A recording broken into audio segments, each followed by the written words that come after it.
Then the following days, finding my way around the ship and adapting to the new leg.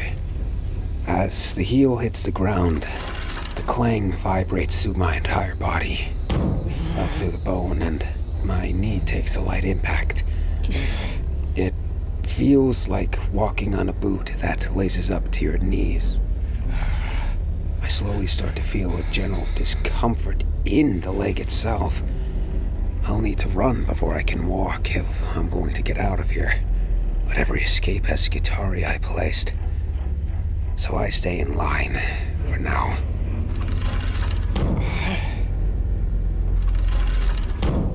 Throughout the ship, vents blow steam in a percussion of industry. I steadied myself along the walls as I navigate its passages. The tech priests give me a wide leash, turning corners whenever I come near and giving me passage to all levels. The Fort Pilgrimage is poorly lit, and the ceiling drips of oil, pipes stained with rust, and it seems like the corridors go on forever. I'm spiraling, trying to find a way out when I hear a voice. Messiah, keep this spirit in favor.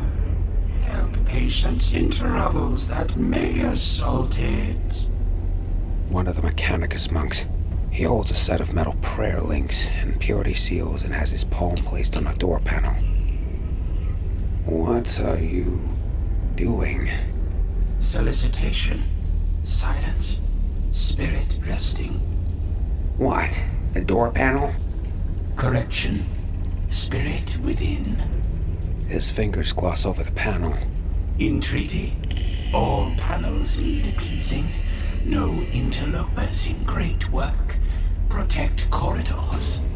The superstitious monk continues down the hall, and I follow suit. He approaches the next door panel and begins again. Messiah, keep this spirit in favor.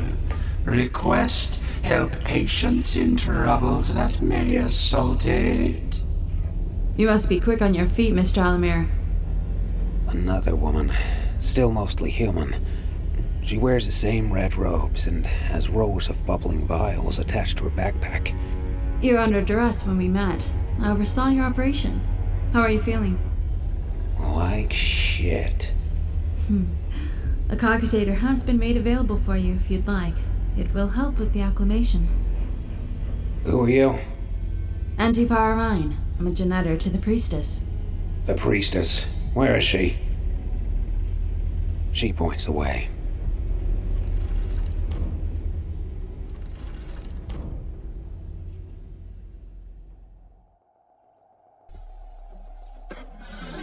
The bridge of the ship is decorated with satin cloth and smoldering candles. At the center is a menagerie of cybernetic half-humans who turn to greet me. I look out the portholes at the distant stars. They flicker dimly, their splendid beams smothered by the night sky. That's when I see it. Dead ahead, like an eel stretching across the cosmos. No stars. No auroras. A cold, empty void. The warp scar. It appears that she is out of the bridge at the moment. Helmsman Banram, when will she return?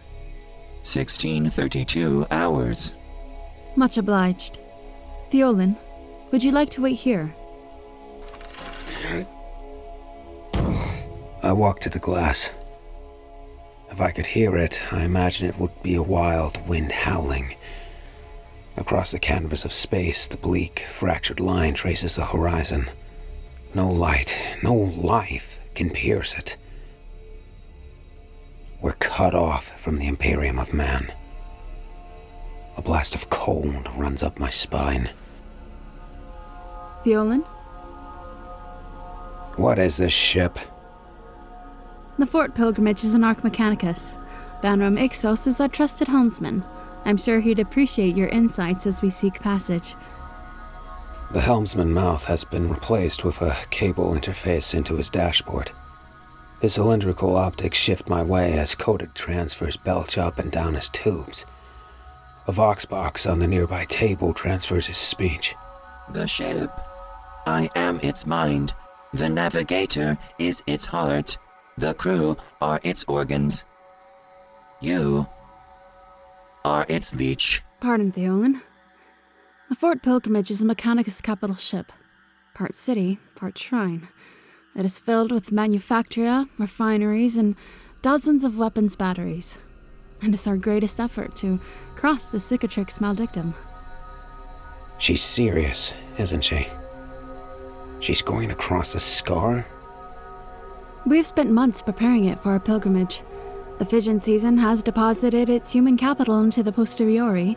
The subtle channel is disembarking. Weapons are armed. This is our most outfitted Arc Mechanicus in recent history. Pain thrums in my knee. I lose focus. Why can I feel my toes now? Progress. This is good. You're adapting.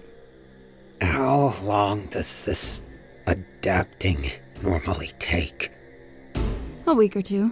Without a cogitator, it will be longer. Conjecture per subject basis. It will be a difficult journey.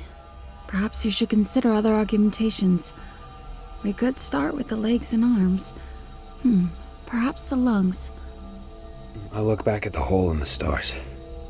This is insane. The pain in my leg builds. My nausea builds. The fear builds. I've heard horror stories. Ships that have tried to cross the warp scar only to have their Geller fields fail. The things that live inside that pocket of space. They infect the ship. Turn people into monstrosities. Or you just wind up lost forever. We can't just cross. We must!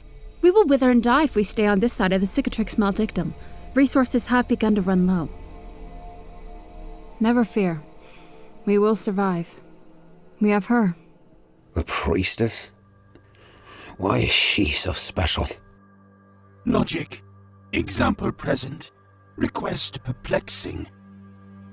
She is like a figure who has stepped out of history. Like she was born from a holy text. Simplification. Charisma. Charisma. I've seen it. I think about her face. Even with all the circuitry underneath, there's still something supernatural there. Special. The thought is interrupted by the lead Skitarii entering the bridge. I don't want a spectacle pirate. Straight answer. Have you flown an MC-33? Me? It's easy enough. I didn't ask if it was easy. I asked if you'd done it. Yeah? Why? He is indebted to us. He is an ally, C-31. He will stick with us, won't you, Mr. Al-Amir? Pirates always run. The doors to the bridge wheeze open and we see Heironomyia. She glows in the backdrop of the candlelit ship. She looks in our direction, and the crew stand in reverence.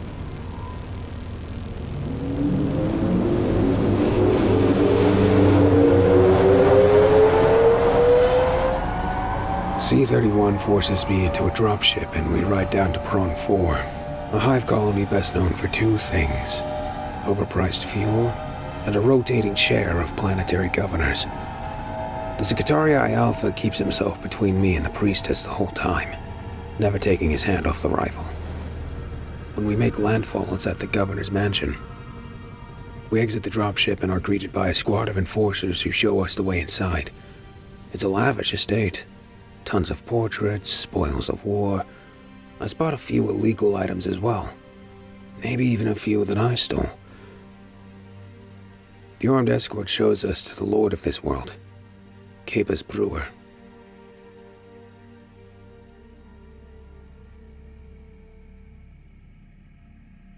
To think that I would live to meet you once again.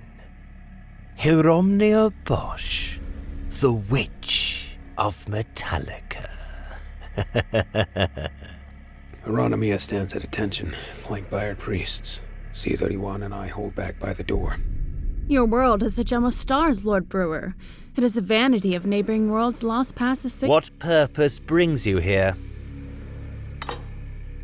Fuel. Ah, yes. My world is rich in it. What of it? Their conversation is stilted. There's some sort of connection between the two. What is your ask, Lord Brewer? 80,000 hours.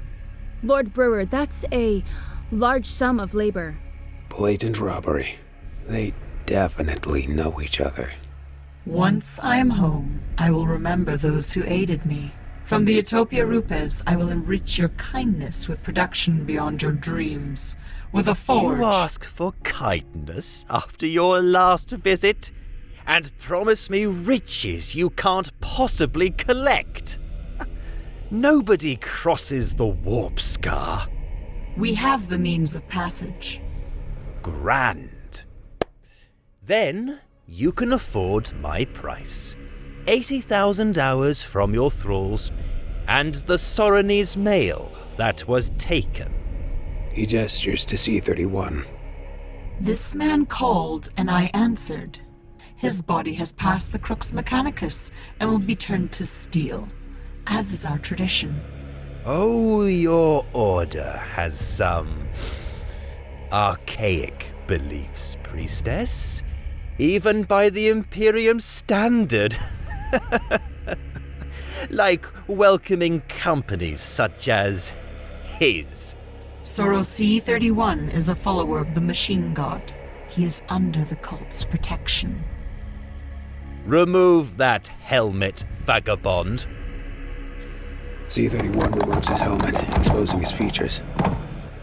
He is bald, and his dark skin has been intercut with circuitry. The Lord's face contorts with repulsion when he sees C-31. Lord Brewer. Oh. The same as the rest. The Omnissiah cares little for the flesh, Lord Brewer.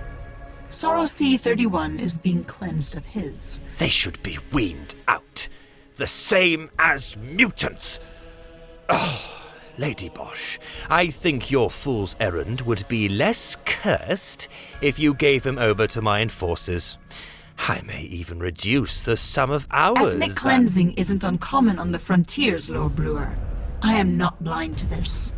I know it is humored, so long as the governor makes sure the Imperium's taxes and tithes are met. But perhaps you would have met your tithes and wouldn't need my thralls if you had not culled such a significant portion of your population. The Lord recoils at the rebuttal. Heironomyia saunters closer. You will grant us fuel at a fair price, and in return, Andosterios will access your data stacks to ensure that a clerical error covers your production shortfall. Otherwise, at next assessment, the administrator may find a wider deficit. Another governor will be happy to take your place. The Lord bristles under the pressure. In a sector filled with war, she wins without lifting a finger. I'm amazed. Terrified. The fuel will be elevated, but you will stay in accommodations for the evening to ensure that our data stacks are properly reviewed. Thank you for your patronage, Lord Brewer. We will start at once.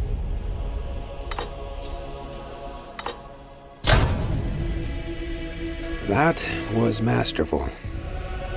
Here be monsters, Theolen. We must be terrible.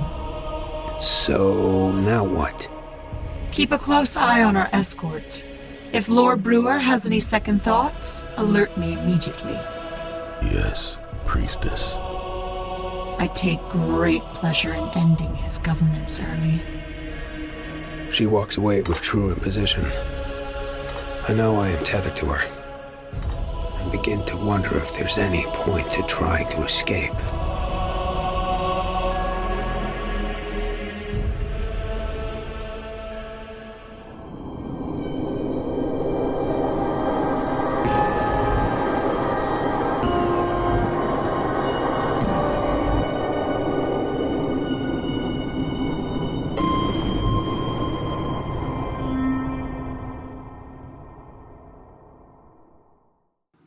Hi everyone, thank you so much for listening to part 2 of A Cog in Crimson. This fan-made audio drama is part of an anthology series put on by Cold Open Stories, and it's our first serialized arc. Now what we're doing could be called community theater set in the 41st millennium. Each month or so, we write a script and then you, the listener, audition to play the parts. It's a great way to build community and share stories worth telling. All levels of experience are welcomed, and these are fan productions, so whether you're a writer, an actor, or a genocidal planetary governor, you can check us out on coldopenstories.com or on social media for the latest casting call. A Cog in Crimson was written, directed, and produced by Colin DeGraff, with music composed by Robert Renato Hack. This episode starred Stuart Moyer, Richie Amons, Tara Burke, Philip Sacramento, Brianna McDowell, Shay Shell, and Jonathan Cox. Now I'm going to let you go with one more thing. You know Patreon? We don't have one, and we don't want one. The best way you can help us isn't by donating, but by sharing our stories in your network. Without a cast, none of this is possible. So please spread the signal and consider auditioning or writing for our next story.